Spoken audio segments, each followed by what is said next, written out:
que es un poco mezclar lo que puede tener de aplicaciones la hidrogeología con un enfoque de sistemas geotermales específicamente, ¿sí?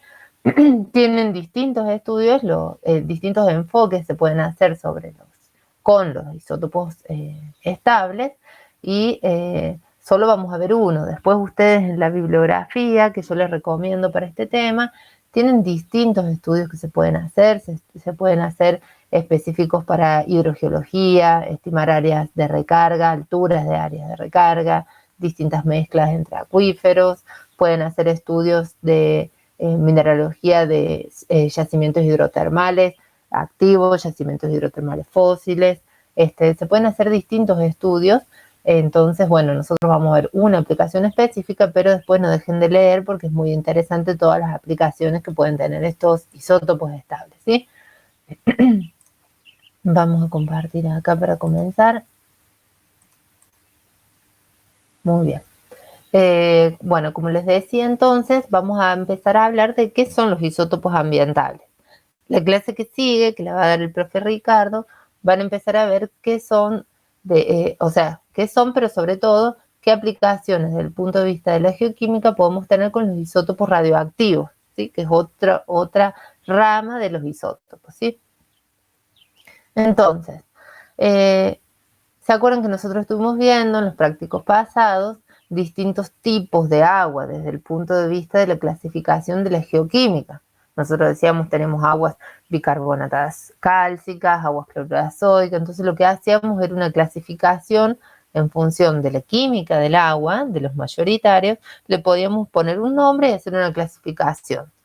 Después, desde el punto de vista también evolutivo del agua, nosotros podíamos decir hay aguas menos evolucionadas y que van a estar relacionadas a áreas de las cabeceras, en donde nosotros esperamos encontrar pH, por ejemplo, ligeramente alcalinos, similares al del agua ligeramente ácidos, perdón, similares al del agua de la lluvia, pH entre 5.5, 6.5, ¿qué es lo que vamos a tener? Aguas de tipo bicarbonatadas cálcicas, con bajos contenidos de sólidos totales disueltos, por lo tanto baja conductividad eléctrica si la medimos, y después tenemos una evolución a través de las rocas acuíferas, a través de las cuales vaya circulando por la interacción agua-roca, se va a ir cargando de sales, y esa agua puede ir evolucionando en términos generales, según la secuencia que se describe como Chebotarev, y pasar de aguas bicarbonatadas cálcicas a aguas sulfatadas magnésicas a aguas cloruradas sódicas. Entonces,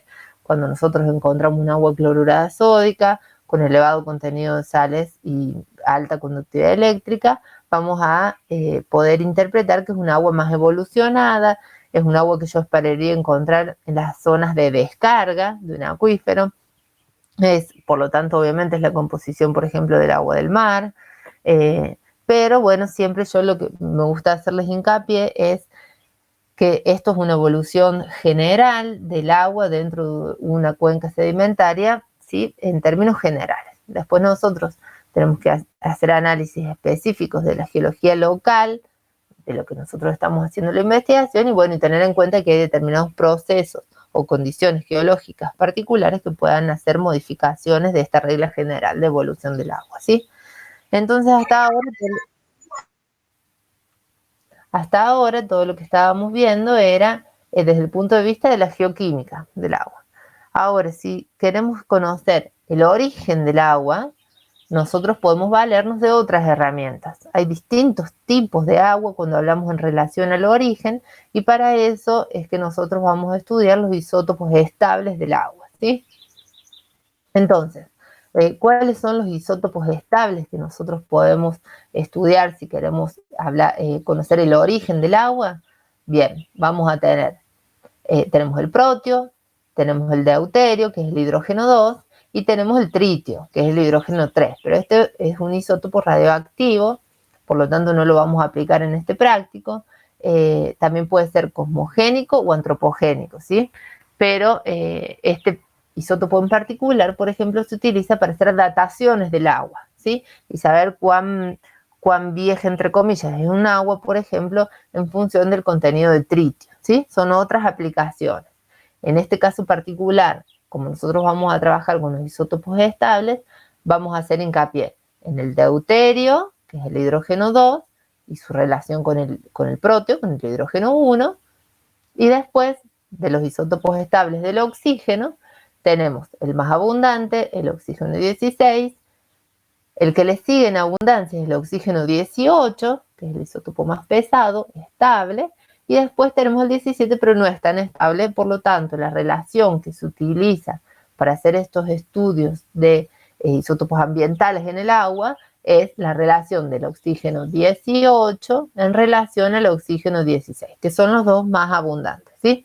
Después, en los isótopos, digamos, dentro de la isotopía de isótopos estables ambientales, también hay otros isótopos, como los del carbono, los del azufre y los del nitrógeno, que sirven para conocer e investigar otros aspectos de la geología y de los sistemas, digamos, hidrogeológicos, ¿sí?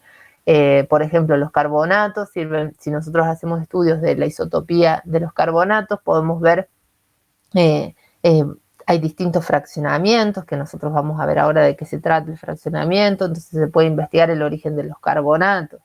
Si hacemos estudios del azufre, podemos hacer estudios específicos del origen de los sulfatos, tiene que ver con desgasado magmático, tienen que ver con oxidación de sulfuros superficiales, ¿sí? Entonces, de acuerdo al isótopo que nosotros elijamos investigar, obviamente va a tener una relación con el objetivo de nuestra investigación, ¿sí? Queremos dilucidar el origen de alguna especie en particular. Nosotros en este práctico nos vamos a enfocar en los isótopos del agua. Entonces vamos a ver el deuterio y el oxígeno 18, ¿sí? Entonces, como les explicaba hace un ratito, lo que nosotros vamos a ver en la isotopía de los isótopos estables son abundancias isotópicas de un isótopo en relación a otro. Siempre lo que vamos a ver es el isótopo en defecto, se pone arriba, sobre el isótopo en exceso, que es el que se pone abajo. Fíjense que el más abundante se va a poner entonces abajo, que es el proteo, el hidrógeno 1 y el oxígeno 16, que son los dos más abundantes. Ese es el isótopo que está en exceso. Y arriba ponemos el que se llama el isótopo que está en defecto. Entonces vamos a poner el deuterio y el oxígeno 18. Entonces, la abundancia, siempre que hablemos de abundancia relativa, va a estar expresada con esta relación, ¿sí? De un isótopo que esté en defecto sobre un isótopo que esté en exceso, ¿sí? ¿Por qué nosotros no vamos a medir exactamente números absolutos? Digamos, ¿qué vamos a utilizar? Vamos a utilizar el espectrómetro de masa. Si se acuerdan de la clase que les dio el profe Ricardo, les explicaba, pero en los isótopos se utiliza el espectrómetro de masa. Entonces lo que va a hacer es medir pequeñas variaciones de esas abundancias isotópicas con mucha sensibilidad, pero lo que nos va a entregar es una relación, no un cociente absoluto, digamos, de cantidad de isótopos, sino esa relación va a ser lo que nos entregue el espectrómetro, ¿sí? Por eso es importante entender y tener en mente que las abundancias del isótopo van a estar expresadas en relaciones, ¿sí? ¿Qué vamos a necesitar también? Vamos a necesitar patrones internacionales de comparación, que son materiales de referencia en base a los cuales nosotros vamos a comparar y a expresar esas abundancias relativas de los isótopos, ¿sí? No se utilizan las abundancias absolutas porque tendremos que expresar los resultados con números muy, muy grandes, con muchos dígitos, y sería muy difícil de comparar, digamos, cuando nosotros queremos comparar una muestra con otra muestra. Entonces por eso se utilizan las relaciones isotópicas, porque vamos a expresar los resultados con números más simples, más enteros, ¿sí? Entonces, la abundancia isotópica generalmente se va a expresar, o sea, normalmente se expresa como una desviación, una diferencia respecto a un patrón, ¿sí? De referencia. Entonces, estas son las relaciones de los isótopos que nosotros vamos a querer medir, ¿sí? Y establecer. ¿Qué es lo que vamos a hacer? Los vamos a comparar contra un patrón de referencia. Eso es lo que nosotros necesitamos para conocer la desviación, que es este delta que está expresado aquí, por 1000 lo vamos a expresar. Entonces, ¿cuál va a ser el patrón de referencia cuando trabajemos con agua? Es este que se llama acá BSMOW, que significa Vienna Standard Mean Ocean Water. ¿Qué quiere decir esto? En realidad es una determinación de la composición promedio isotópica del océano, ¿sí? Viena, esa B que se agregó luego, es porque se determinó el parámetro, digamos, de referencia más nuevo en Viena, ¿sí? Pero entonces el patrón de referencia, esto se lo tienen que aprender y grabar, es la composición isotópica promedio del agua de los océanos. Entonces ese va a ser nuestro patrón con el cual vamos a comparar todas las muestras. Sería esta M que está representada aquí en esta ecuación, ¿sí? Esa es la composición promedio del agua de los océanos, que es nuestro patrón de referencia. ¿Qué vamos a hacer después? Vamos a determinar con el espectrómetro de masa la muestra, perdón, esta es la muestra que nosotros le comparamos con el patrón, ¿sí? Entonces, ¿qué es lo que nosotros tenemos que hacer? A nuestra muestra restarle el promedio de ese patrón, ¿sí? Y volverlo a dividir con ese promedio del patrón. Entonces, a ese resultado de las relaciones, fíjense que R eran las relaciones siempre, que es lo que mide el espectrómetro, a ese resultado lo vamos a multiplicar por 1000 y esa va a ser, esos van a ser los datos que a nosotros nos entregue el laboratorio cuando nosotros sacamos esa muestra para hacerle los isótopos del agua. Si volvemos para atrás en los prácticos, y ustedes se acuerdan cuando sacábamos distintos tipos de muestras de agua, se acuerdan que yo les conté que sacábamos una que era especial para los isótopos del agua, ¿sí? ¿Alguien de los que está se acuerda qué condiciones tenía que tener esa botellita y cómo la teníamos que sacar?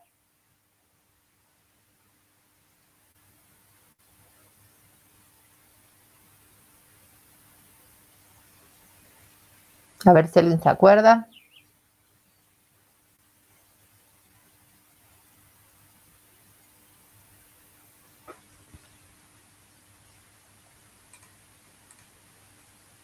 ¿Alguien que está ahí, chicos?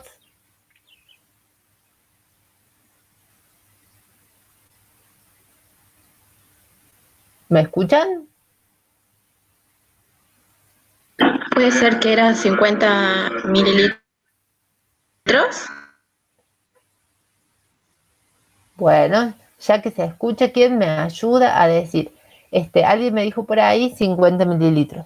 El volumen, sí, yo les conté que antes y generalmente se sacaban 50 mililitros de muestra, que ahora cada vez necesitan menos muestras los laboratorios. De todas maneras, eso es algo que le vamos a consultar, por supuesto, siempre antes de ir a hacer el muestreo. Pero en relación al envase, al recipiente que utilizábamos, ¿algunos se acuerdan cómo tenía que ser el disótopo?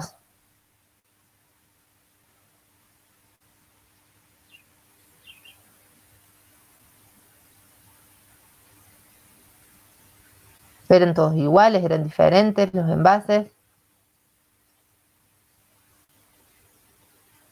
Por ahí alguien me dice frasco de color oscuro, exactamente. Era ese el que utilizábamos para los isótopos.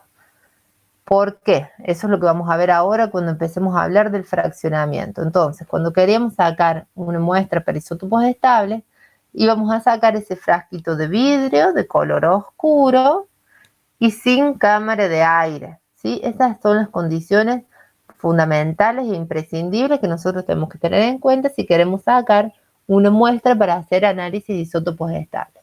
¿Por qué? Va a ser la pregunta, eso es lo que vamos a comenzar a hablar ahora del fraccionamiento, ¿sí? Entonces, para repasar y poner en claro esto, entonces teníamos que nosotros vamos a sacar la muestra, la vamos a mandar al laboratorio, mediante un espectrómetro de masa, el laboratorio va a determinar las relaciones que tenemos en nuestra muestra y las vamos a comparar con el patrón, le restamos el patrón y lo volvemos a dividir y lo multiplicamos por 1000.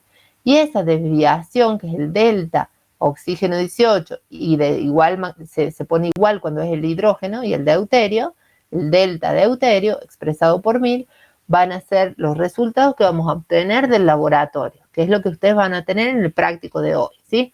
Un delta oxígeno 18 por 1000 y un delta deuterio por 1000. Esos van a ser los resultados de cada muestra, ¿sí?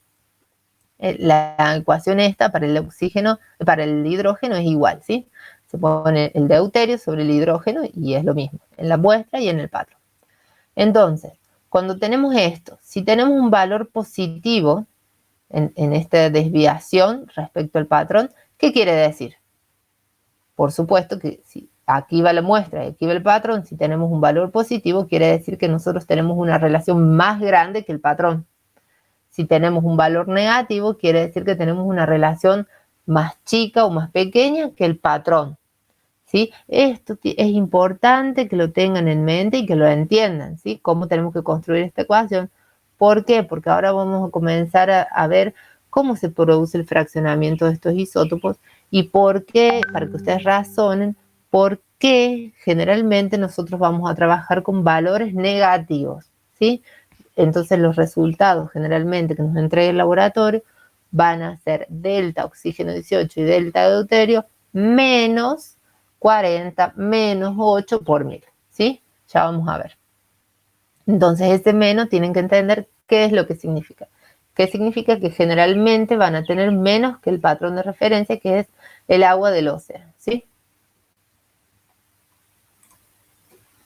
Entonces, estamos hablando de isótopos estables, entonces acá no vamos a estar hablando de decaimiento radioactivo, que eso va a ser el tema que comiencen a ver la semana que viene.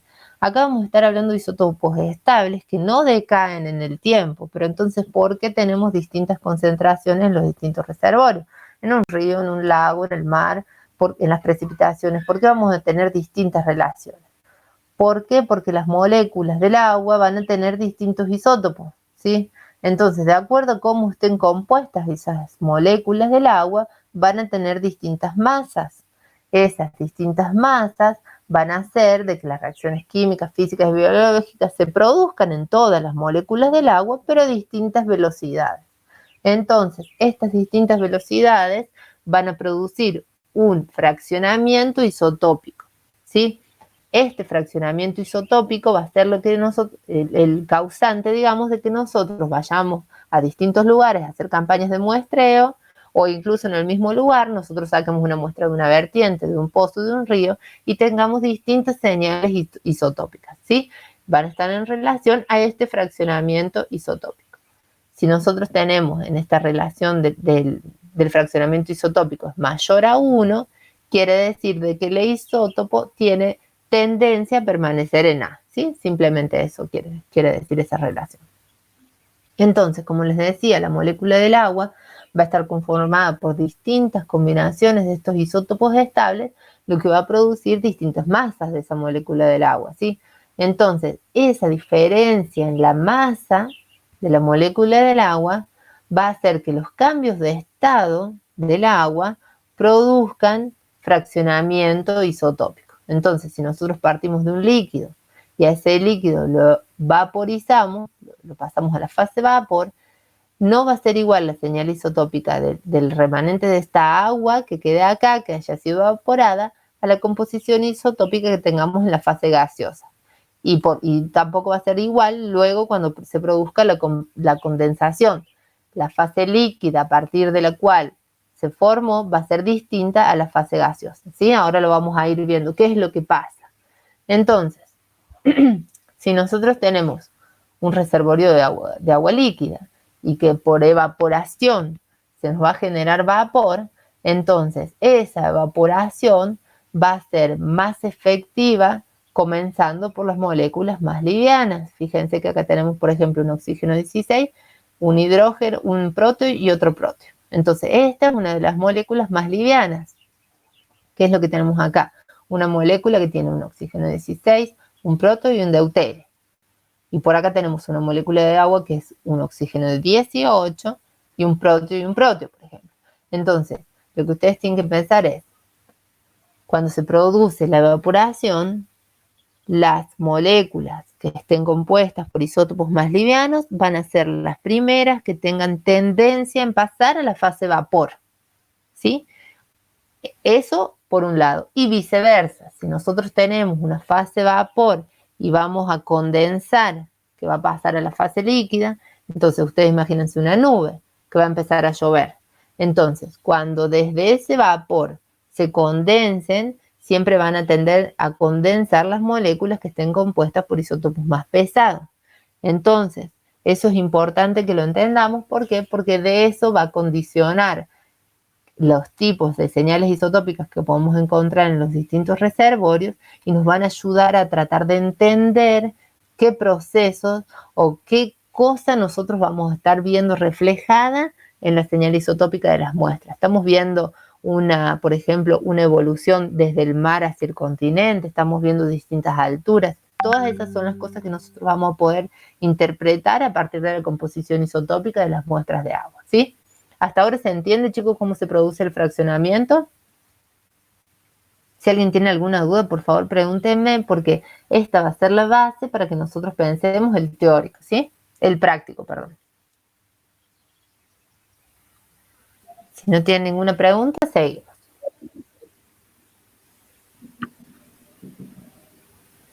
Entonces, ¿cuáles van a ser los efectos que modifican el fraccionamiento isotópico?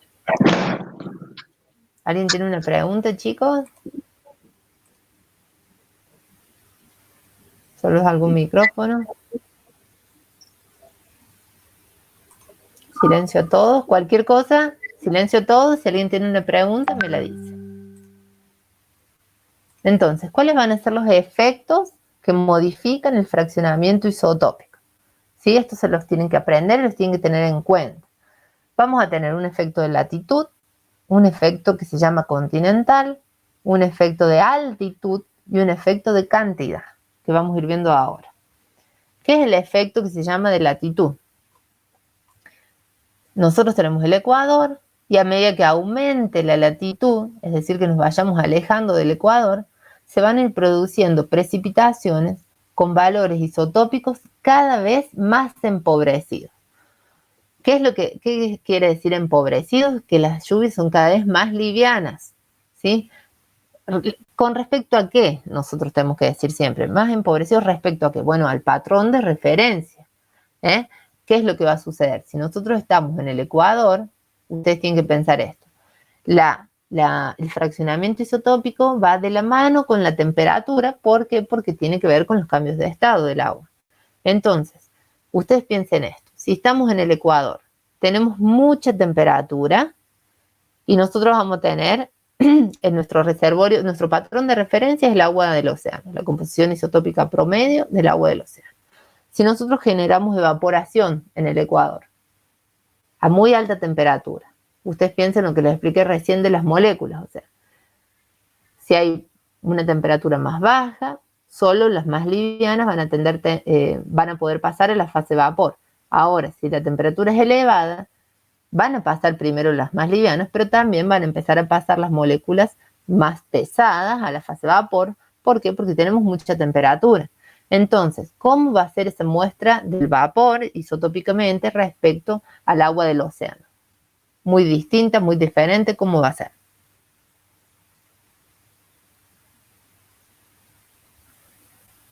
¿Quién me ayuda? ¿Puedo repetir, profe, la pregunta? Sí. ¿Cómo va a ser si yo quiero comparar el agua del océano respecto al vapor generado cerca del ecuador? ¿Sí? Estamos hablando en el ecuador ahora. Yo tengo la muestra en fase líquido del océano, se evapora, tenemos mucha temperatura, porque estamos en el ecuador. Entonces, ¿cómo va a ser la señal isotópica del vapor generado en el ecuador respecto a la fase líquida? ¿Será parecido? ¿Será diferente? No va a diferir mucho, profe, ¿o sí? No va a diferir mucho, ¿eso es lo que me dicen? No entendí, perdón. Claro que sería bastante parecido la composición. Perfecto. Isotópicamente va a ser parecida la señal. ¿Por qué? Porque el fraccionamiento no es efectivo, porque tanto las moléculas livianas como las más pesadas van a poder pasar a la fase vapor porque tenemos mucha temperatura. Entonces, a medida que nos vayamos hacia los polos, va a ir disminuyendo también la temperatura. Entonces, el fraccionamiento en realidad va a ser cada vez más efectivo. Cuando tengamos temperaturas más bajas, solo las moléculas más livianas van a ser las que puedan pasar a la fase vapor. Entonces, esa fase vapor respecto al líquido que nosotros lo vamos a comparar va a ser mucho más empobrecida, ¿sí? Porque solo las moléculas más livianas son las que pueden pasar a la fase vapor. Entonces, en los polos, la señal isotópica es mucho más diferente entre el vapor y la fase líquida, ¿sí? Las lluvias son cada vez más empobrecidas a medida que nos vamos hacia los polos. Ese es el Profe, efecto, ¿sí? por eso es que usted hace rato cuando mostró la ecuación dijo que nos iba a dar siempre negativo, digamos. Claro, ¿por qué nos va a dar siempre negativo? Porque ustedes tienen que imaginarse que lo vamos a comparar siempre con el promedio de la composición isotópica del agua de los océanos, que es a partir de lo cual básicamente se generan las mayores masas de vapor, digamos, de humedad. Entonces, si ustedes piensan en el ciclo hidrológico, digamos, siempre lo tenemos que llevar todo de la mano. Entonces, si la mayor generación de humedad que se va a generar en los océanos va a partir de la evaporación del agua del océano, entonces inevitablemente siempre va a estar empobrecida respecto a la fase líquida que la generó, ¿sí? Entonces, o sea, toda el agua que forme parte del ciclo hidrológico actual generalmente va a estar empobrecida respecto al patrón de referencia, ¿sí? ¿Se entendió la pregunta?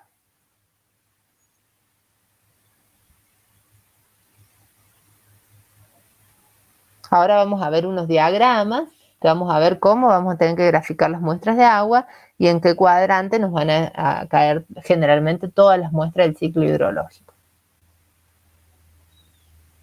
Otro de los efectos es el efecto continental. ¿Qué es lo que va a pasar a medida que las masas de aire y los frentes de humedad ingresen al continente? Las lluvias se van a hacer cada vez más livianas. Por esto de que veníamos hablando de que se van a ir descargando. Fíjense, por ejemplo, acá tienen el contenido en oxígeno 18 y acá la distancia. Entonces, a medida de que vayamos ingresando en el continente, esas muestras que se formaron a partir de este océano, se van a ir descargando esas nubes, piénselo así, entonces cada vez van a ser más livianas, ¿sí? Lo mismo sucede con la altitud. Tenemos el océano, tenemos un frente de humedad que va avanzando y a medida de que vaya aumentando la altura, esas nubes se van a ir descargando. Siempre van a tratar de descargar las moléculas con aguas más pesadas. Entonces, a medida que vayamos aumentando la temperatura, las masas de humedad van a ser cada vez más livianas. Esto es uno de los aspectos, digamos, que más vamos a aprovechar cuando hacemos estudios de hidrogeología o de geotermia, ¿sí? ¿Por qué? Porque hay unos gradientes verticales que nosotros podemos establecer, gradientes isotópicos verticales, que nos van a ayudar a estimar, por ejemplo, cuál es la altura de recarga de un acuífero, ¿sí? O sea, nosotros tenemos gradientes establecidos en términos generales, por ejemplo, para los Andes.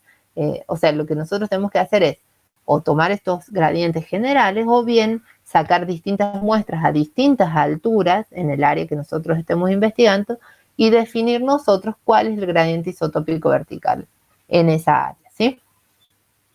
Por último, el cantidad es muy similar a lo que veníamos hablando. O sea, todos los tienen que entender de la misma manera. A medida que se vayan descargando las precipitaciones, se van a poner cada vez más empobrecidas, ¿sí?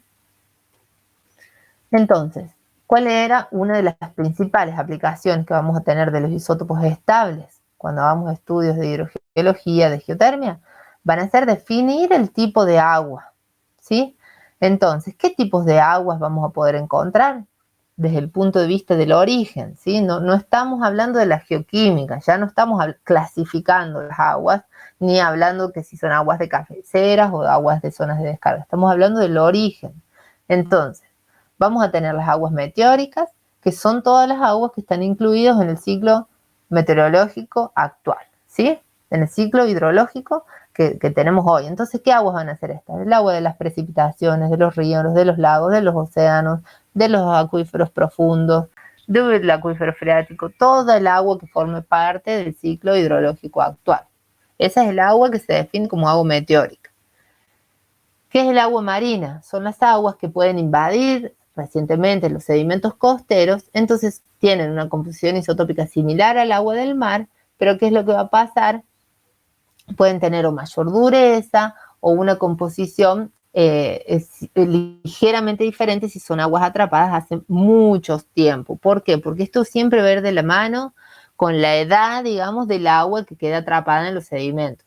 Como esto es dependiente el fraccionamiento de la temperatura, y obviamente la temperatura del planeta no fue siempre igual, entonces también otra de las aplicaciones que tienen los isótopos ambientales estables del agua es determinar paleotemperaturas, ¿sí?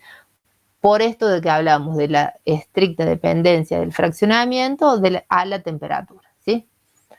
¿Qué otro tipo de agua tenemos? Las aguas geotermales, que son las aguas que en origen son aguas meteóricas, pero que pueden sufrir algunos procesos debido a la interacción agua-roca y a la temperatura, entonces se pueden enriquecer un poco en el oxígeno 18. Ahora lo vamos a ver en más detalle.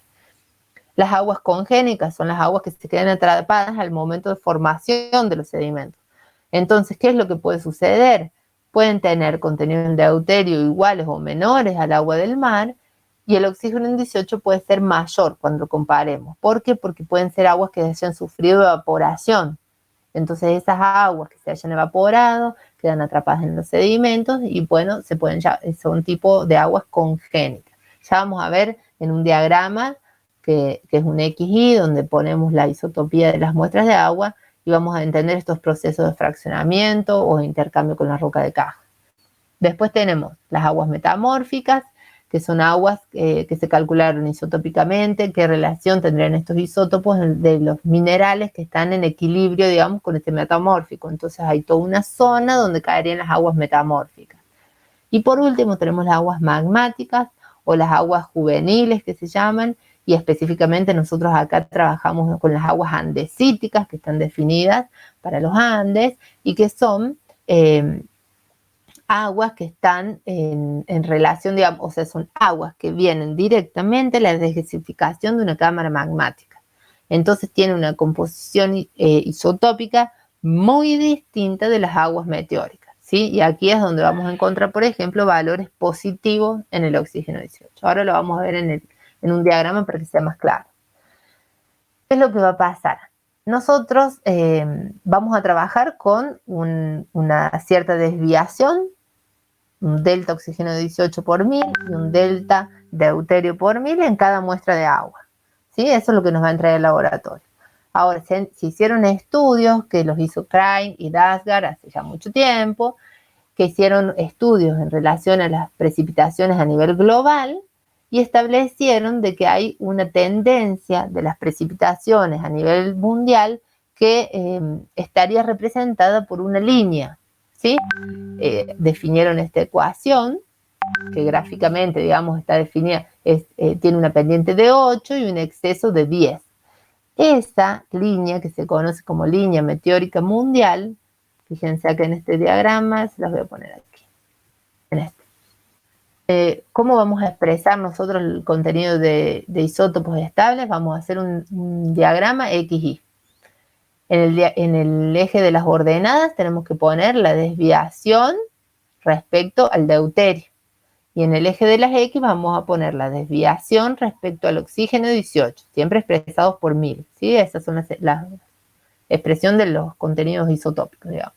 Entonces, vamos a tener una línea meteórica mundial, que es esta que había definido Craig, que está representada por esta ecuación, y vamos a tener distintos procesos que pueden hacer que las muestras se salgan de esa línea o se muevan sobre la línea. Eso es lo que vamos a ver nosotros. Fíjense en esta que tenemos el deuterio, el oxígeno 18, esto está sacado del Rawlinson 93, que lo tienen en el aula virtual para que ustedes puedan confirmar y leer todo lo que estamos leyendo. Y lo que tenemos es la línea del agua meteórica. Fíjense que acá este es el 0 y este es el 0. ¿Qué es lo que vamos a encontrar en el 0, 0? Vamos a encontrar el patrón de referencia, por supuesto. O sea, porque el patrón de referencia no se desvía nada. O sea, el delta, acuérdense que era la desviación de la muestra respecto al patrón de referencia, ¿sí? Entonces, ¿dónde lo vamos a encontrar en el diagrama XY? En el 0, del delta oxígeno 18 y delta deuterio. Aquí encontramos el SMOUR, ¿sí? Nuestro patrón de referencia. Fíjense que la línea de la meteórica mundial pasa por el más 10, del deuterio y tiene una pendiente de 8. Entonces, ¿qué es lo que vamos a encontrar? Todas las aguas que formen parte del ciclo hidrológico actual, lo que veníamos hablando hace un rato, vamos a esperar de que estén relativamente empobrecidas respecto al patrón de referencia. Entonces, si a esto lo dividimos en un cuadrante, los vamos a encontrar todos en el cuadrante inferior izquierdo, en valores negativos, tanto del oxígeno 18 como del deuterio. Entonces, en este cuadrante nosotros esperaremos encontrar todas las aguas meteóricas. ¿Pero dónde? Particularmente sobre toda la línea esta meteórica mundial, muy próximas o muy cerca de esta línea meteórica mundial, que representa la composición isotópica promedio de las precipitaciones a nivel mundial.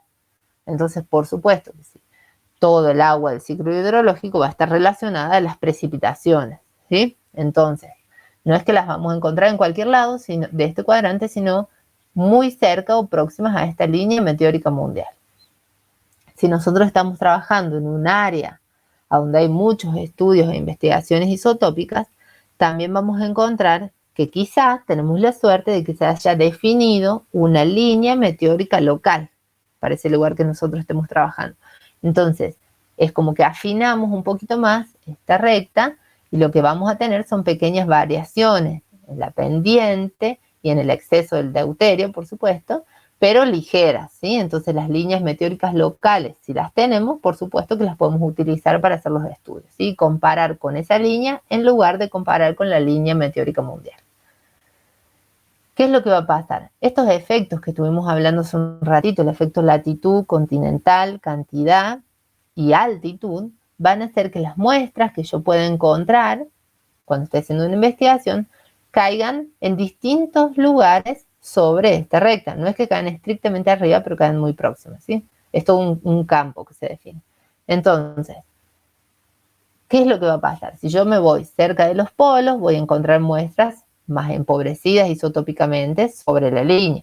Si me voy cerca del ecuador, voy a encontrar muestras que estén más próximas al valor de referencia. ¿Se acuerdan que era lo que habíamos hablado? Ahora, ¿qué pasa? Si estoy estudiando desde el Valle del Lerma y me voy para la Puna, voy subiendo por la cordillera oriental y llego hasta la Puna, voy a esperar encontrar, voy a ir aumentando la altitud. Entonces voy a esperar encontrar un efecto de altitud. Entonces, desde el Valle del Lerma, voy a esperar encontrar que las muestras estén cada vez más livianas isotópicamente, ¿sí? Si alguien, por favor, no entiende, me interrumpe y me pregunta. Entonces, ahí lo que yo voy a estar viendo es el efecto de altitud, por ejemplo, ¿sí? Entonces, ¿qué otra cosa vamos a poder ver? Acá tenemos el SMOW, tenemos el 0,0 de los ejes. Fíjense que acá tenemos, por ejemplo, las aguas andesíticas o magmáticas o juveniles. Son aguas que no forman parte del ciclo hidrológico actual, no son las aguas meteóricas de las que estábamos hablando.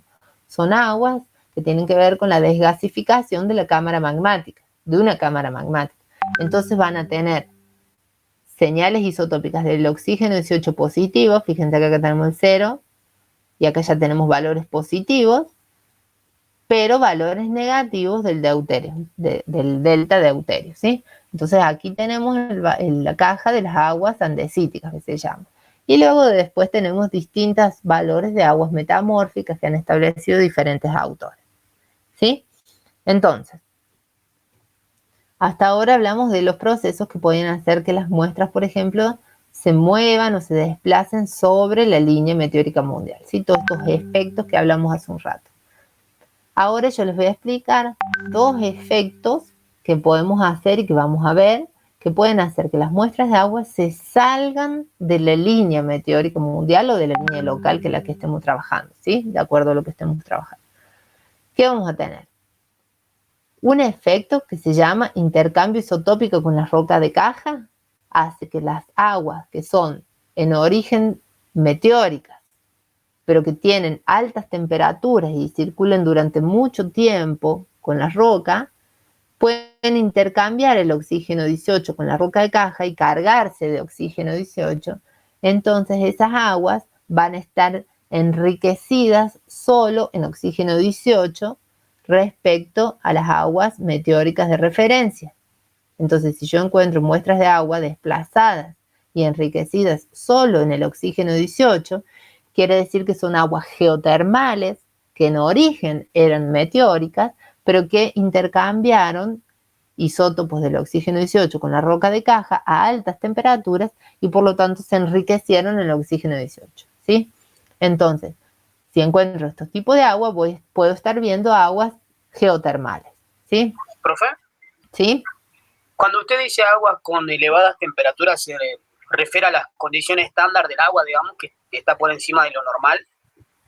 La temperatura Cuando digo a elevadas temperaturas, como este proceso se reconoce solo en las aguas de sistemas geotermales, son aguas que en profundidad pueden alcanzar más de 150, 200, 230, 250 grados. A esas temperaturas intercambian el oxígeno 18 con la roca de caja. Bien, gracias. No, por favor. Entonces, este es uno de los procesos que podemos identificar, que es solo un desplazamiento horizontal, porque es solo enriquecimiento en el oxígeno 18. Ahora, si tenemos nuestra agua de referencia aquí meteórica fría, y nosotros empezamos a encontrar muestras de agua, sigan la flechita, por aquí, por ejemplo, en esta línea, quiere decir que esas muestras están enriquecidas en ambos isótopos respecto a la muestra de referencia que teníamos inicialmente. ¿Sí? ¿Por qué? Porque si me siguen en el mouse, por ejemplo, en esta primera línea, si las muestras de agua me caen definiendo esta línea y las comparo respecto a la muestra que tengo de referencia, entonces estas muestras están más enriquecidas en isótopos, tanto en el oxígeno 18 como en el deuterio, respecto a la muestra con la que estoy comparando. Siempre tenemos que hacer esa comparación. Respecto a qué comparo y digo que está enriquecido o empobrecido. Entonces, ¿qué efectos pueden hacer de que se produzca este enriquecimiento? Evaporación, ¿sí? La evaporación, de acuerdo a la tasa de evaporación que pueda sufrir esa agua superficial, nosotros podemos encontrar aguas evaporadas. Entonces van a definir diferentes pendientes, pero en función de esa tasa de evaporación. Entonces, esos dos son los procesos que yo les quiero explicar para que tengan en cuenta de que los podemos ver y son muy comunes de observar cuando trabajamos con muestras de agua, ¿sí? Aguas evaporadas o aguas que hayan sufrido intercambio isotópico a altas temperaturas con la roca de caja. Si hago un estudio en una cuenca, en una cuenca endorreica en la Puna y empiezo a sacar muestras de vertientes, de ríos, de arroyos y de las lagunas, por ejemplo, de los salares, lo más probable y lo más seguro es que empiecen a caer salidas de la línea meteórica mundial o de la línea meteórica de la Puna que tengamos. Entonces, ¿qué es lo que tengo que interpretar? Que son aguas evaporadas, ¿sí? Después hay otros procesos que hacen que las muestras se salgan hacia la izquierda o hacia arriba de la línea meteórica, que no son tan comunes, pero están también, que es intercambio con ácido sulfídrico, intercambio con silicatos, con dióxido de carbono, y son procesos un poco más complejos y no son tan comunes. Los dos más comunes son estos dos que les mencioné, ¿sí? Son los que quiero que entiendan y que tengan en cuenta para hacer el práctico que vamos a tratar hoy. Bueno, entonces eso fue como hasta ahora, digamos, la explicación de una pequeña introducción teórica, digamos, para que ustedes puedan hacer el práctico de hoy, ¿sí? Todo lo que quieran sumar y leer, tienen un montón de bibliografía en el aula del Moodle, ¿sí? Lo que vamos a hacer en el práctico de hoy es aplicar estos estudios de isótopos estables a estudios de prospección o exploración de sistemas geotermales. Entonces, aquí en el noroeste argentino tenemos montones de manifestaciones hidrotermales, ¿sí? Por ejemplo, acá todos estos puntitos que ven en rojo son sistemas geotermales que están relacionados con el arco magmático actual, ¿sí? En cambio, todos estos puntitos azules y todos los triangulitos azules están relacionados con circulación de aguas meteóricas, fíjense la palabra que utilizo, circulación de aguas meteóricas en zonas de gradientes normales a ligeramente anómalos, eso va dependiendo del lugar que estemos estudiando, y la circulación se produce a través de las estructuras, ¿sí? Entonces, ¿qué es lo que va a suceder? Las aguas en origen meteórico circulan a través de las estructuras y adquieren temperatura en profundidad. Después, esa temperatura y las presiones hidrostáticas ayudan a que esas aguas salgan y tenemos montones de manantiales termales o perforaciones que detectan acuíferos con temperatura mayor a la esperada, por ejemplo, según el gradiente normal, o hay también sistemas geotermales que están asociados a gradiente normal. Entonces encontramos vertientes geotermales o acuíferos profundos que tienen temperaturas que la adquirió el agua por circulación en gradiente normal, ¿sí? Son distintos tipos de sistemas geotermales que podemos encontrar, todos estos azules. En cambio, todos estos puntitos rojos son sistemas geotermales que están asociados a magmatismo, a vulcanismo. Entonces, en algunos de estos podemos encontrar distintos tipos de aguas o reconocer otros procesos en las muestras de agua que no son simplemente aguas meteóricas. Podemos encontrar aguas que hayan tenido aguas geotermales, es decir, que hayan tenido entonces intercambio con la roca de caja, y eventualmente podríamos encontrar, lo que pasa es que aquí no tenemos más en el límite, digamos con Chile, ya podremos encontrar mezclas de aguas meteóricas, por ejemplo, con aguas magmáticas, ¿sí? Si estuviese alguna cámara magmática desgasando, ¿sí? Bien, entonces, por ejemplo, esta foto es del volcán Tuzle, lo tenemos aquí en la Puna. Tenemos varios sistemas geotermales asociados, por ejemplo, a un sistema estructural muy importante, que es este que se llama Calamo de la Capato del Toro. Todos estos son sistemas geotermales, están cerca de San Antonio de los Cobres, y uno de ellos es el del volcán Tuzle, que tiene 2 vertientes geotermales asociadas, ¿sí? Entonces, este sistema geotermal estaría asociado a vulcanismo. En cambio, por ejemplo, la foto que ven acá abajo es de las termas del río Jordán, en Calilegua, y es un sistema geotermal que está asociado a circulación de aguas meteóricas en un área de gradiente geotérmico normal, ¿sí? Entonces, son otro tipo de sistemas geotermales, digamos. Todos son interesantes de estudiar, cada uno tiene sus características geoquímicas e isotópicas muy particulares y que nos ayudan a entender cómo puede llegar a ser ese sistema geotermal. Entonces, uno desde la exploración y desde la investigación, digamos, de ese sistema geotermal, lo que va a buscar es caracterizar los fluidos que tienen esos sistemas geotermales y tratar de hacer un modelo conceptual, se llama, del sistema geotermal. ¿Cómo lo vamos a construir? Desde la geoquímica y desde la isotopía, ¿sí? Vamos a proponer dónde está el área de recarga de ese acuífero, cuál podría ser la circulación, vamos a aprovechar la química, vamos a sacar información de con qué rocas podría estar interactuando. A partir de las rocas con las que esté interactuando podemos tratar de pensar en dónde están posicionadas estratigráficamente esas rocas, podemos definir, por ejemplo, con la química del agua, a qué temperatura puede haber llegado esa agua en profundidad, por ejemplo, que eso se hace con los geotermómetros, y después definir, bueno, isotópicamente, ¿es agua meteórica? Yo aquí en este sistema geotermal no me esperaría encontrar otro tipo de agua más que agua meteórica, agua que esté involucrada en el ciclo hidrológico actual. Ahora, si me voy a un volcán, no es activo, pero si me voy cerca del límite con Chile, me voy a un volcán, puedo estar atenta y esperarme encontrar aguas meteóricas y aguas magmáticas, por ejemplo, una mezcla de ambas, o puedo esperar encontrar aguas geotermales, por ejemplo, desde el punto de vista isotópico, ¿sí? Entonces, ¿cómo vamos a estudiar los sistemas geotermales? Tenemos que hacer estudios de la estratigrafía, de la geología estructural, de la geoquímica de los fluidos, de estudios de geofísica, de hidrogeología. Siempre se hacen estudios con todas las disciplinas. ¿Para qué? Para que las podamos integrar y hacer un modelo conceptual del sistema geotermal, ¿sí? Entonces, una vez que uno tiene ese modelo conceptual, se puede hacer una estimación del potencial del recurso, digamos, como potencial energético, por ejemplo, para generar energía eléctrica. Ese es el objetivo final cuando hacemos exploraciones de los sistemas geotermales. Ver si el recurso es apto o no, o susceptible de generación de energía eléctrica, por ejemplo, o simplemente si el recurso es apto para usos directos, por ejemplo, que sería el caso de la balneología. ¿Por qué va a ser interesante la geoquímica de los fluidos? Porque nos va a dar información de la profundidad. Si bien nosotros podemos sacar una muestra de un manantial termal, vamos a poder conocer y definir aspectos de la profundidad, como son la temperatura que adquiere en profundidad esa agua y con qué rocas podría estar interactuando a partir de la química, ¿sí? Entonces, por eso es una valiosa herramienta, digamos, que podemos usar desde la superficie. como ya lo hablamos, nosotros podemos hacer estudios tanto de la fase líquida como de la fase gaseosa. Y podemos hacer estudios en ambas fases de la química y de la isotopía, ¿sí? Entonces, cada una de esas nos va a dar información diferente de ese sistema geotermal. Entonces, ¿qué es?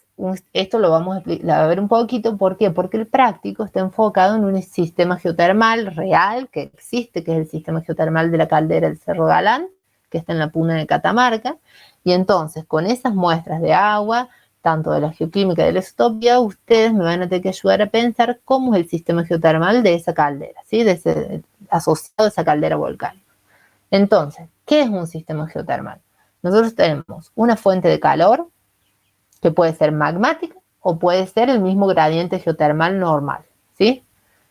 Entonces, depende del ambiente en el que estemos trabajando.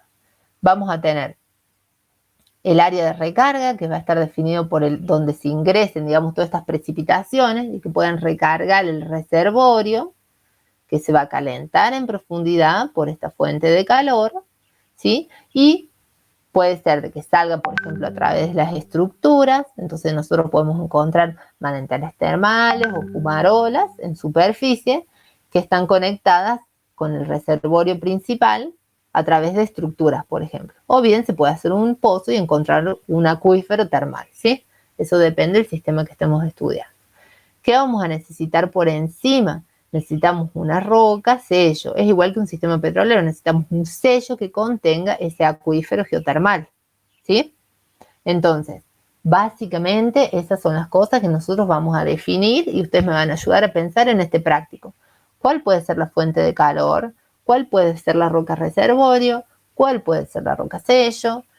¿Cuál puede ser el área de recarga? Eso lo vamos a ver con los isótopos. Nosotros vamos a definir cuál es el origen. Esto es lo que estuvimos hablando recién, los distintos componentes de un sistema geotermal, el área de recarga, el fluido, que en este caso vamos a trabajar con agua, vamos a definir el sello y la roca reservorio. ¿Para qué nos van a servir específicamente los isótopos del oxígeno y el deuterio? Para conocer el tipo, el origen del fluido, si es meteórico, si tiene mezcla de fluido de agua meteórica con agua magmática, por ejemplo, y en función de eso, por supuesto, vamos a poder caracterizar y definir cuál es el origen de ese sistema geotermal.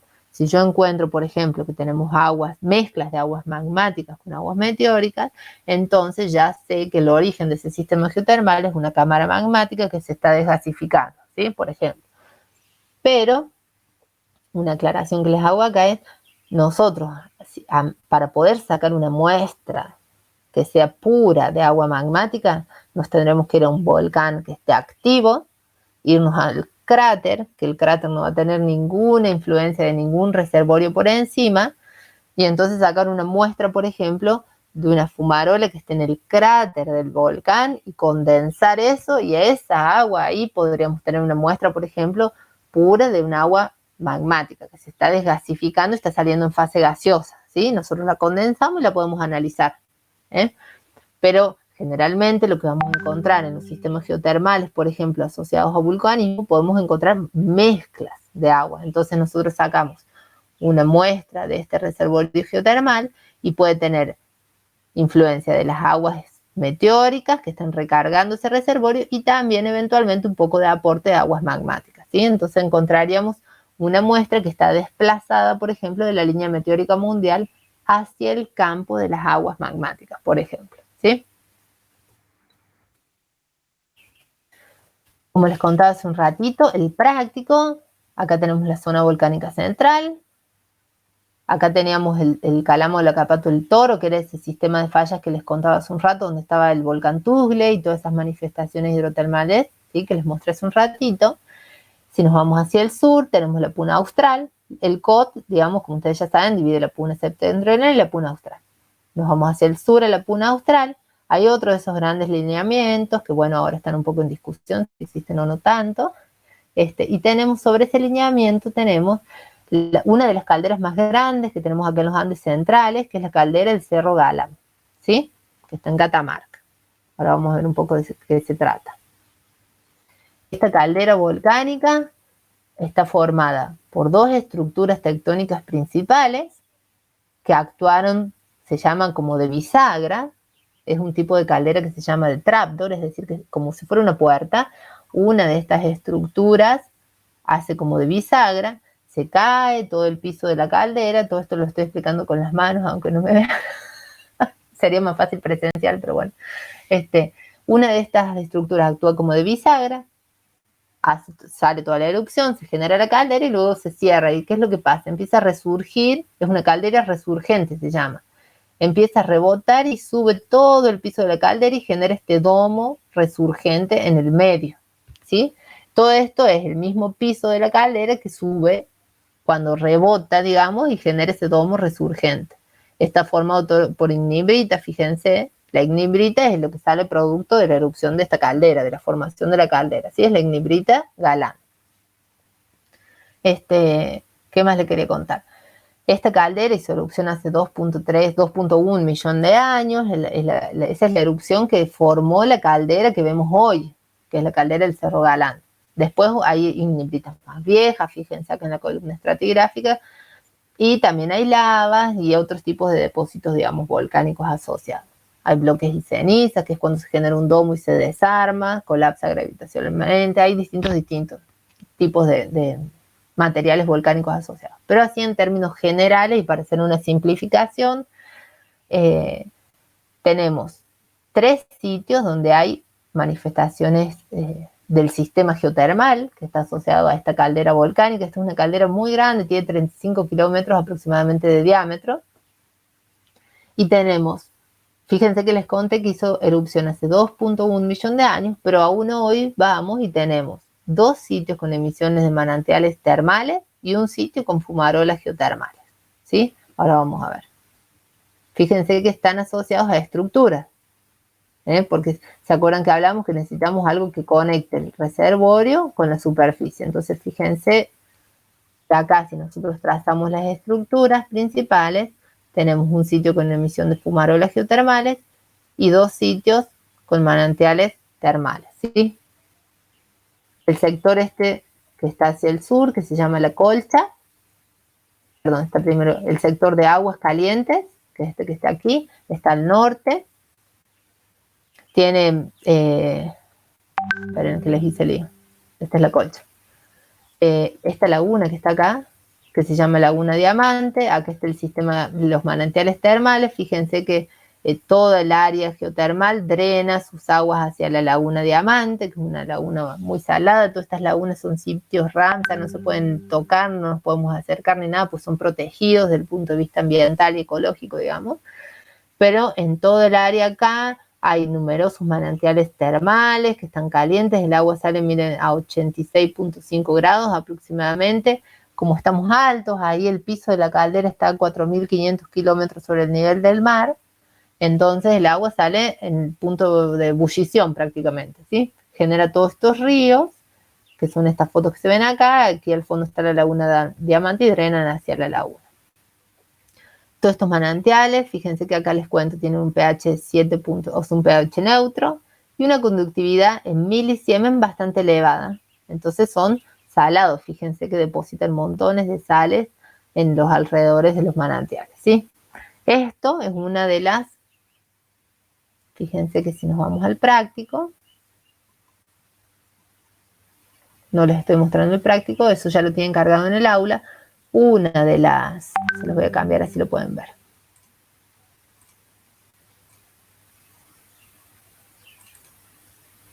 Les comparto el práctico. Van a tener una tabla en el práctico a donde les doy la identificación de cada muestra.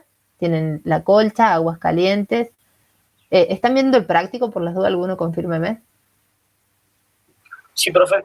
De esta tabla que tienen en el práctico tienen las iniciales de las muestras con las que ustedes van a trabajar.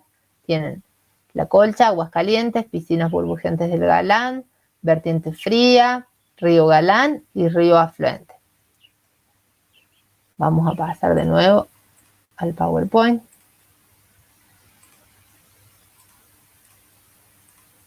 Entonces, una de las muestras corresponde a estos manantiales termales que se llaman la Colcha. Otra de las muestras va a ser de la zona de manantiales termales que están hacia el norte, que son las que se llaman aguas calientes.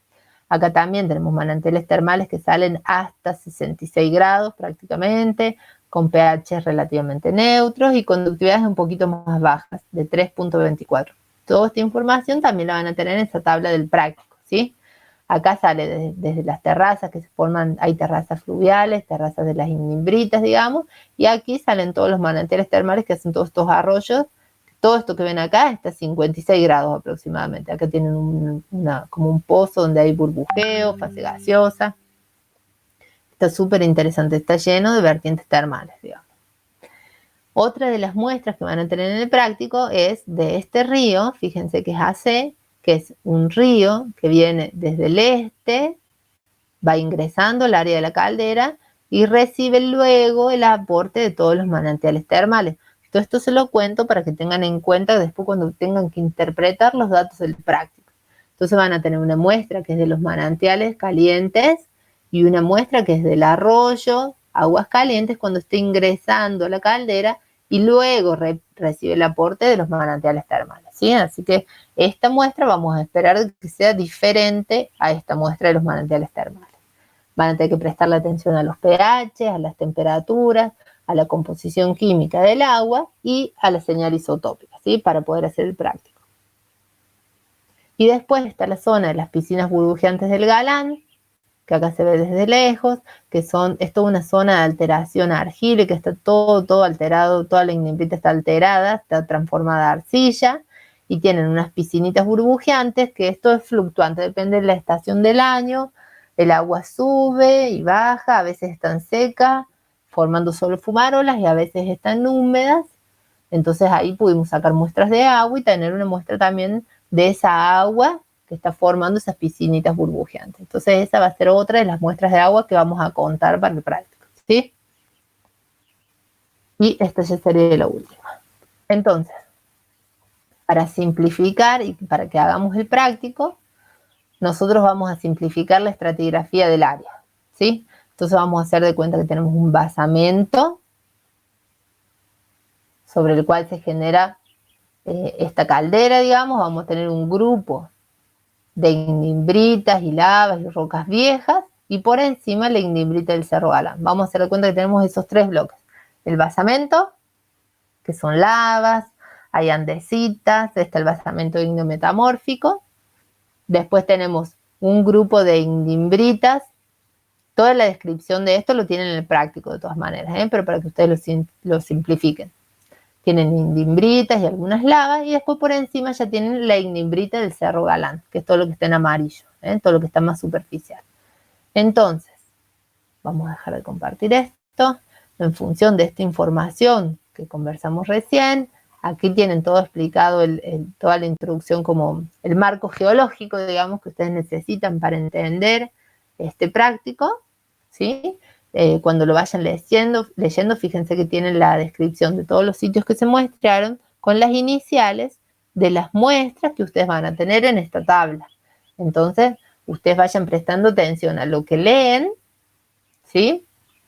A qué iniciales le pusimos, y después tienen temperatura, pH, conductividad y alcalinidad, que eran los parámetros que definíamos en el campo, y después tienen la composición química e isotópica de las muestras de agua, ¿sí? Con las que vamos a trabajar.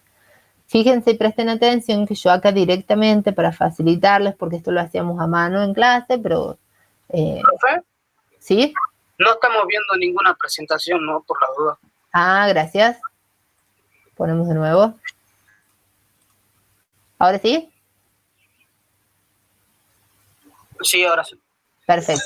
En el práctico les decía que tienen toda la introducción teórica, el marco teórico, digamos, para que vuelvan a repasar cuando lo quieran hacer el práctico. En realidad la idea es que lo hagan hoy, porque es temprano, digamos, son las 11:10, entonces pónganse a trabajar, lo hacen ahora a la mañana, a la tarde, cuando ustedes quieran, y mañana nos conectamos a las 10 y lo tienen que tener resuelto y lo vamos a discutir entre todos, ¿sí?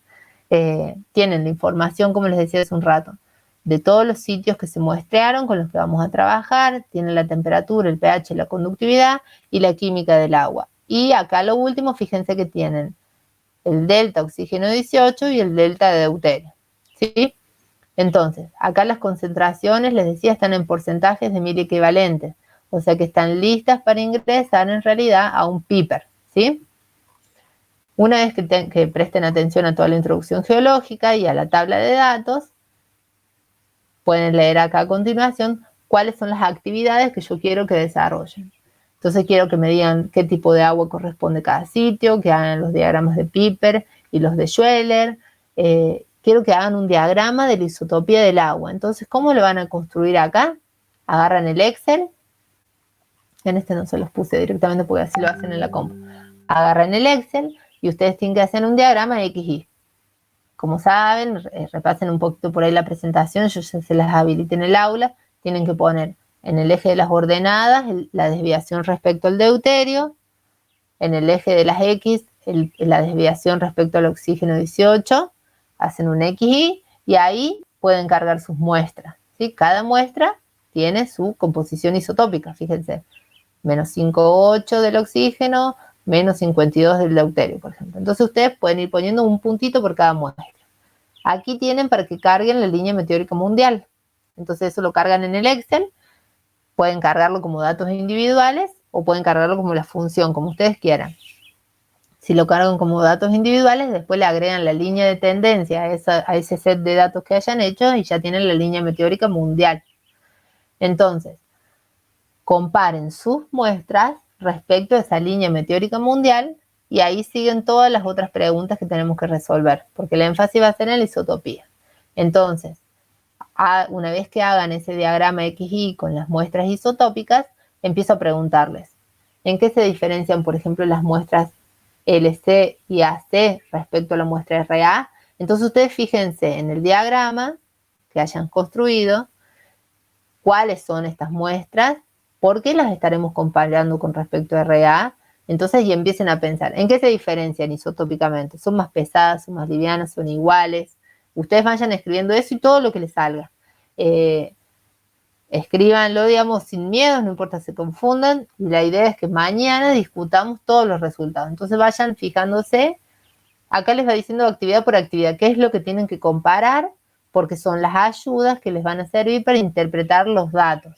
Y una vez que hayan hecho todas esas comparaciones, vamos a tratar de pensar cuál es el modelo, digamos. Yo les empiezo a preguntar, en función de esto, ¿cuántos acuíferos creen que podrían existir? Algo que no conversé hace un ratito es, la isotopía del agua es una herramienta que nos sirve, por ejemplo, para conocer el área de recarga, que es lo que hablamos, ¿sí? Pero ¿por qué nos sirve para conocer el área de recarga?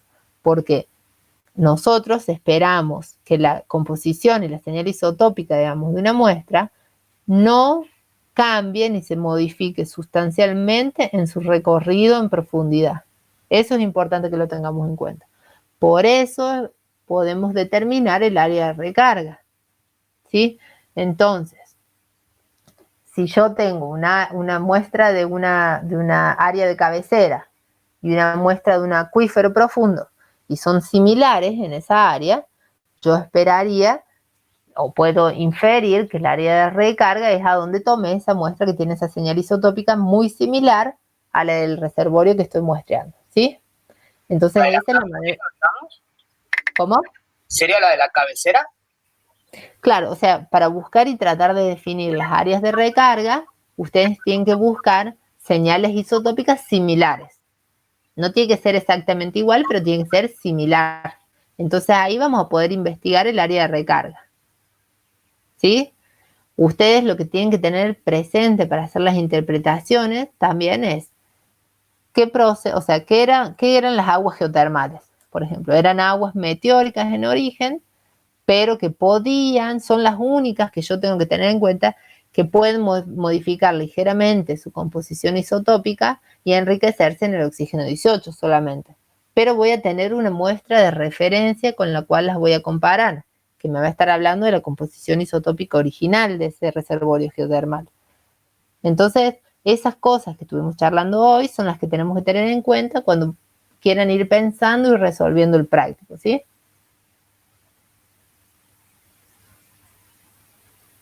Bueno, ahí en el práctico tienen un mapa también para que se ubiquen de dónde era cada una y la simplificación de la estratigrafía para que piensen las últimas opciones. Si yo tengo diferentes acuíferos que están conectados o no, voy a esperar que las isotopías sean, por ejemplo, si tengo un acuífero freático y 2 reservorios profundos, pero el segundo reservorio profundo está impermeabilizado, de una roca sello que no lo deja, por ejemplo, conectarse y mezclarse con los más superficiales, entonces, por ejemplo, el acuífero freático, si yo les hago esta pregunta, el acuífero freático de un lugar, ¿qué composición isotópica? El freático, ¿se acuerdan que era el primero que encontrábamos? Que está a presión atmosférica, digamos, el primer nivel saturado. Entonces, el acuífero freático de Vaqueros, isotópicamente, ¿cómo tiene que ser la señal respecto a las precipitaciones que hay en Vaqueros? ¿Quién me ayuda?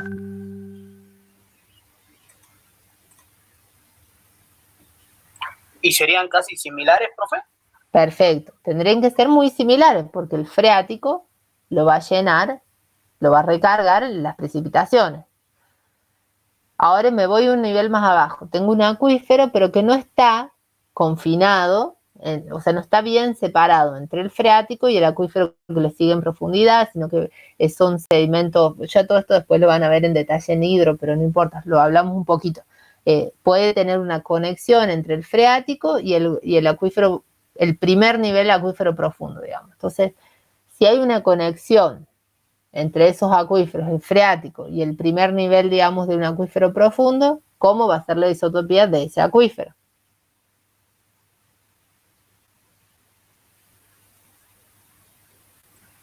¿Y si aumenta el gradiente geotérmico, se vería desplazada a la derecha un poco? O sea, yo lo que esperaría es que sea igual al freático y a las precipitaciones. Esto para que no se mareen. Lo del intercambio isotópico con la roca de caja requiere elevadas temperaturas, más de 150 grados, y mucho tiempo de interacción agua-roca. Entonces, eso lo vamos a tener que tener en sistemas geotermales. Pero si yo estoy hablando de Vaquero, por ejemplo, entonces tengo el freático igual a la lluvia. Después tengo un primer reservorio, un primer acuífero profundo, que no está desconectado hidráulicamente, digamos, del freático. Entonces, la composición isotópica tiene que ser similar a las precipitaciones y el freático. ¿Sí? O sea, el gradiente geotérmico normal no produce este intercambio isotópico con la roca de caja, eso ténganlo en cuenta. Necesitamos gradientes más elevados para que sean suficientes para que el agua adquiera mucha temperatura en profundidad, ¿sí? ¿Qué otra cosa? Ponemos otro acuífero más.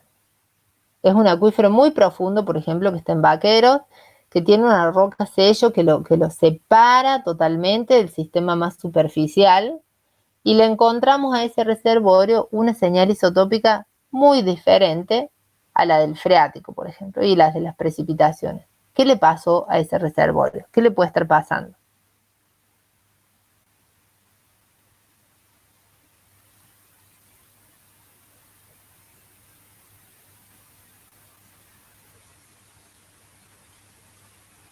Ahí me parece que un compañero dice evaporación. No sé si es para ahora esa pregunta que le está proponiendo. Sí, ok. Bueno, pero este acuífero está muy por abajo, o sea que la evaporación en realidad tendría que haber sucedido en el área de recarga, ¿no es cierto? Porque no se va a estar evaporando si es un acuífero profundo.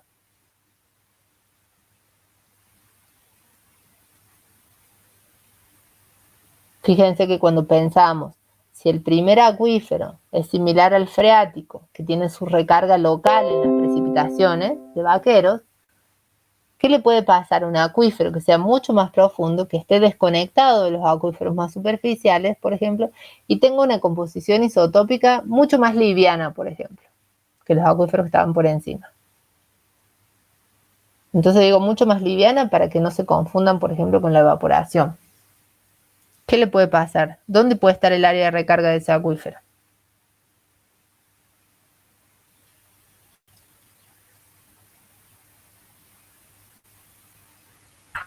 Y puede ser agua, no sé, magmática. En Vaqueros te dirían no. Y además más liviana. Me voy para abajo, para el cuadrante como hacia el extremo izquierdo, cada vez más liviano. ¿Se acuerdan que tienen que pensar también con los efectos, digamos, que podíamos hacer que las muestras de agua se muevan por un lado o para el otro, digamos, de la línea?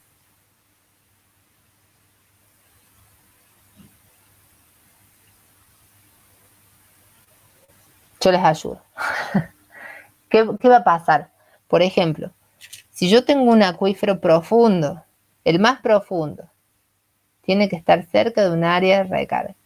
No, o sea, no es que tiene que estar cerca de un área de recarga, sino que si el acuífero freático tiene la misma composición, tiene que tener necesariamente la misma composición que las precipitaciones. Eso sí o sí. Ahora me voy más abajo. Tengo otro acuífero que es similar al freático. Entonces la recarga de ese otro acuífero es local, está en Vaqueros. ¿Sí? Tiene una conexión, es igual que el freático. Me voy más profundo y tengo otro acuífero que es mucho más liviano isotópicamente, y entonces no puedo decir que se está recargando en la misma zona, porque si no, porque es diferente la isotopía. Es mucho más liviano. Entonces, ¿qué le puede pasar? Ese acuífero mucho más profundo tiene una recarga más regional afuera de Vaqueros, y lo que además puedo decir es, como es más liviana, puede ser una recarga que esté situada en las montañas mucho más altas que las serranías de Vaqueros, por ejemplo. Entonces, isotópicamente es más liviana. ¿Se acuerdan el efecto de la altura, por ejemplo? ¿Sí? Entonces, cuando yo encuentro distintas señales isotópicas en distintos reservorios en un lugar, puedo hacer este tipo de inferencias. ¿Son similares? ¿No son similares? ¿Están conectados esos reservorios? ¿No están conectados? ¿Sí? Así es como se tiene que podemos aprovechar, digamos, la información de la isotopía. Todas las aguas son de origen meteórico. Estoy en Vaqueros. Todas forman parte del ciclo hidrológico actual. Pero ¿qué le pasó? Al profundo le encuentro una señal isotópica bien diferente de los más superficiales y más liviana. Entonces infiero que tiene un área de recarga fuera del área de Vaqueros y en una zona montañosa más elevada, que por el efecto de la altura ya encuentro precipitaciones más livianas. ¿Sí? ¿Se entendió eso?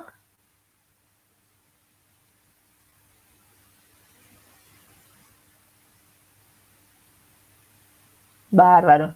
Bueno, así con eso en mente y lo que estuvimos conversando hoy, siéntense cada uno en su tiempo cuando quieran, traten de resolver el práctico, todas esas preguntas que les hago ahí, y mañana a las 10 nos ponemos a discutir.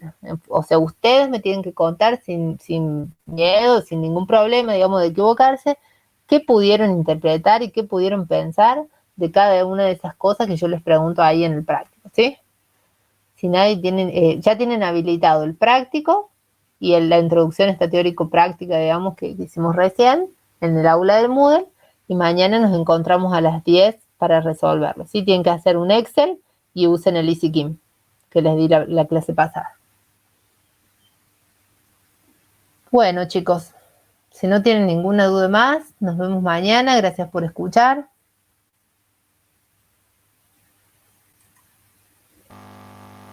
Bueno, muchas gracias, profe.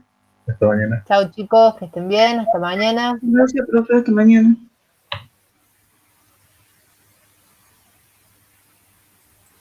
¿Profe? ¿Sí? Ahí usted cuando mencionó aguas calientes en Galán, ¿tiene algo que ver con la caldera de aguas calientes de Ocapato Toro? No, lamentablemente acá en Argentina tenemos un montón de lugares que le ponen aguas calientes a todas las termales. Entonces hay un montón de lugares y en la caldera de aguas calientes es otra, digamos, Claro. está más al norte. Y también tiene manantiales termales que también se llaman aguas calientes, algunos, otros se llaman cachules. Bien, entonces. Gracias. Pero